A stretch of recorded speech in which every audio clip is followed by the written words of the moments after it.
Alright guys, the first review of 2018. We're starting the year off with a horror film. I did the same thing last year, but last year it didn't go so well, so fingers crossed, I guess.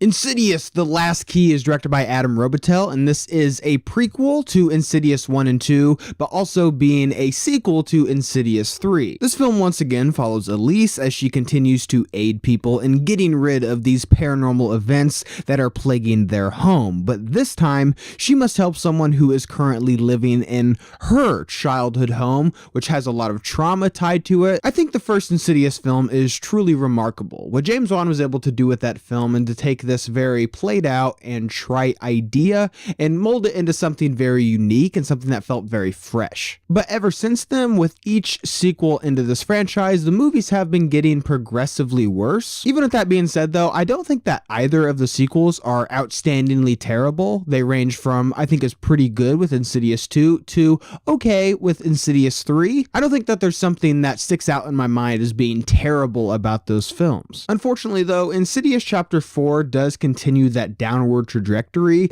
and is probably what is the worst film in the series thus far. Now, I don't want to come off and seem like I hated this movie. This isn't a bad film. I just wouldn't really call it a good one either. Insidious Chapter 4 is a completely run-of-the-mill, very competent horror film, but when I left this movie, I really couldn't think of anything that I loved about this film. I think the best thing about it is Lin Shaye, who has always been really excellent as Elise. I think it's a rare thing to have a steady protagonist in a horror series, let alone someone who is in their 70s. This movie deals a lot with Elise's past, which is rather traumatic, and she is able to sell a lot of those recollections of her literally very scarred past. Other than that though, I don't really think that there's anything outstanding about this movie. Most, if not all, of the scares in this film are things that you've seen in not only other horror movies, but other Insidious movies. And my word of advice is, if you're going to have a fourth installment into a franchise, it needs to be fresh. It needs to be something new to keep the series alive, and I really don't think that this movie does this series any sort of favors. Like, you could take this movie and change the title from Insidious 4: The Last Key to Spooky House, Ghosts and Stuff, and I really probably wouldn't know the difference. This film really doubles down on the jump scares in this movie, and I just really didn't feel engaged while I was watching this film. I just kind of felt like I was on cruise control. I also thought that the concept and the execution of the main creature looked kind of silly. He has these keys on his fingers and no nose. It just looks kind of cheesy and like maybe something that you would read in a children's horror book. As someone who is not only a horror fan, but a fan of this franchise, I think it's fair to say that this series should probably be laid to rest before it gets too ugly. Again, this isn't a terrible movie. I would equate it to like fast food. It's a thing